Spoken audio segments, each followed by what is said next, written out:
This man, John Jones, entered a cave near Utah Lake with the intention of exploring. During the exploration, he decided to set a new record by entering the narrowest part of the cave.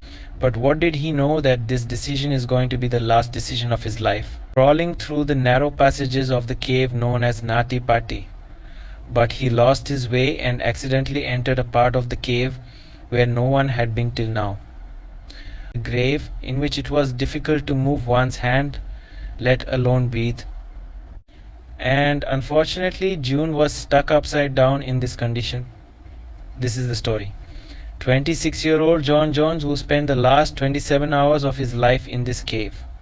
Once again, welcoming viewers to Unscripted Lens TV, our little rocks near Salt Lake City, within which there is a hydrothermal vent called Party. In 1960, this cave was discovered for the first man named Dale Green. Since then, thousands of eager young people came. Nutty Putty Cave is quite famous for its narrow slippery slopes. There is only one way in, and that too only 30 inches wide. That means those youth whose waist and chest are less than 30 inches only they can. Around 20,000 people used to come here every year to polish their skills. But then there were some accidents between 1900 and 2004. And then many questions were raised. Cave. On 20-year-old youth was trapped deep in the caves, and on another occasion, a young man was stuck upside down in a cave all night. Due to these accidents, in 2006, the authorities closed the Nutty Putty Cave. Cures said that if it has to be closed, so it should be closed only for those people who have no experience of queuing. On the other hand, the officials said that Nutty Putty Cave is no less than a time bomb which can kill anyone at any time. The war between professional cures and officials for the Nutty Putty raged on. And finally, in 2007, it was reopened with new rules. A management committee was formed which will give permission to go inside the cave only to those people who have good experience in caving and who also have professional equipments. To go to Nutty Putty, one had to apply for a permit 21 days in advance. And for the same permit, two brothers John and Josh Jones from Salt Lake City also applied. On November 24, 2009 at 8 p.m., 26-year-old John Jones entered the Nutty Putty Cave system with his group. Everything was normal until an hour into the cave, in which they explored the biggest cavity, when Josh and two other friends risked going deeper into the cave. The most difficult part of the cave, called the birth canal. The birth canal is so narrow. So far, very few people have come close to it. Not only is it extremely narrow, but it is also quite difficult to find its way. In the past too, many people were trapped in the path of the birth canal.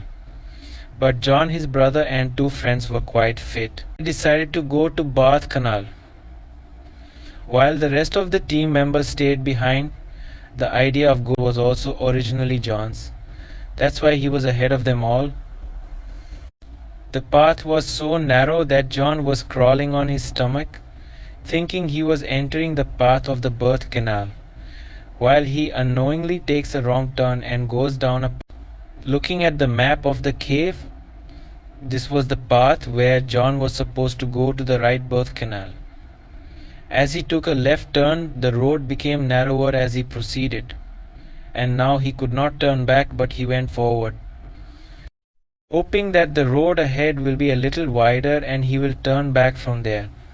Ahead he saw a place downwards, and here June felt that he might be able to turn back from here. This is where things got really bad, because unfortunately when he entered this 10 by 18 inch passage, so there was a dead end ahead, and his head was down, his legs were up, and the space was so narrow that his hands were also pressing into the body. It will be tied to, that is, he could not even use his hands. John tried to get out of here many times, but there was no will be tied to says even once. Now at that time John started calling his brother. When Josh came there after a few minutes, he saw only John's legs. At first he made fun of his brother's condition, but when he realized the seriousness of his condition. Then Josh also got scared. Josh grabbed his brother's legs and pulled them several times. But this made matters worse because now John went further down. John was stuck upside down, unable to move his body at all. Then Josh had to come out, and after making a call, he reached back to his brother's location. After about 3 hours, the first rescue team reached the spot. It was Susie Motola, who tried to get June out for 2 hours.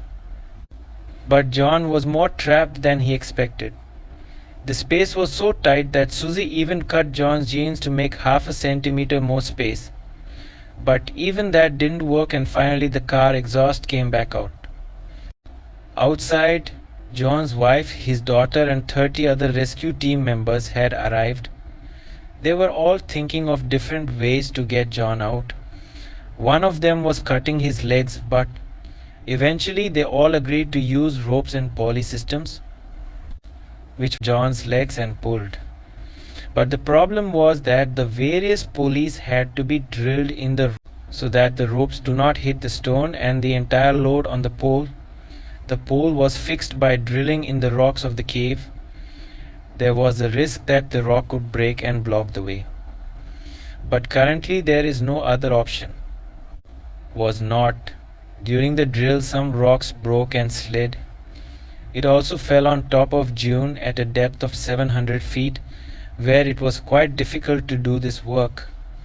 There was a lot of time consuming, and because of the narrow passage from the top, only one rescue worker could go in at a time.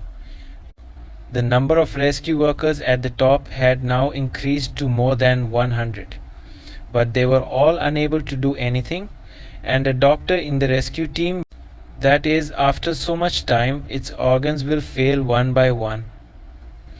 The human body is designed to be upright, with the location of the heart in the upper part of the body.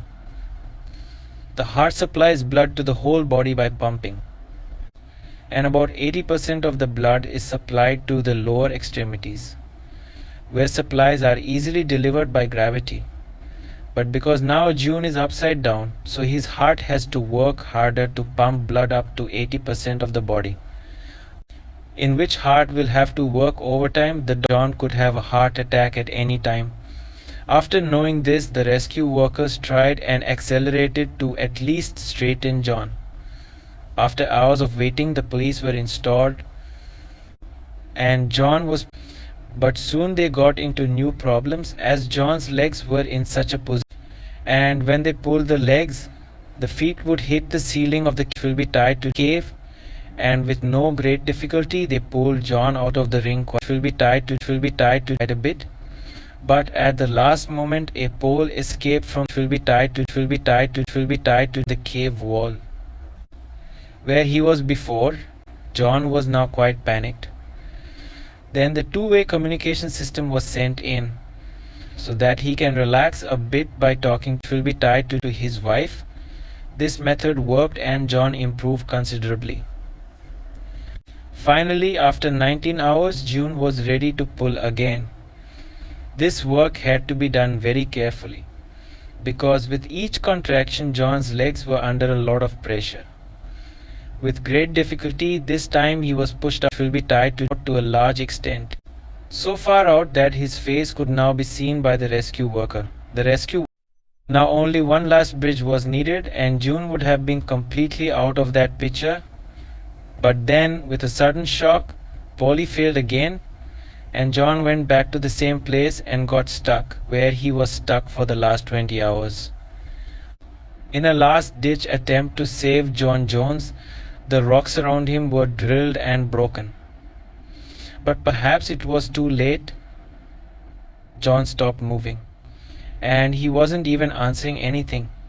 His wife also tried to wake John up on the radio, but to no avail. Which will be tied to. At this point, a brave paramedic was sent down to take John's pulse, which everyone suspected. John Jones was, which will be tied to, pronounced dead at 11:50 p.m. on November 25th, 2009. Given John's wife couldn't believe. She was hoping that the pulse from the leg might not have been checked properly and her husband is still alive. But the reality was in front of everyone. But what the doctors had hoped for only after 10 hours. Due to John's good health, he was able to survive for another 17 hours, in which the idea of extracting the body in two parts also came up. But finally it was decided to leave the body there and close the entire Nutty Putty Cave forever and declare Jones' grave. Even today, the dead body of John Jones in the same position inside the Nutty Pit Cave serves as a reminder of the dangers of cave exploration. And outside the cave was planted in his memory. There is also a plaque. Hope you people will like and share this video of Unscripted Lens TV. Thank you very much for your kind comments. In the next wonderful video.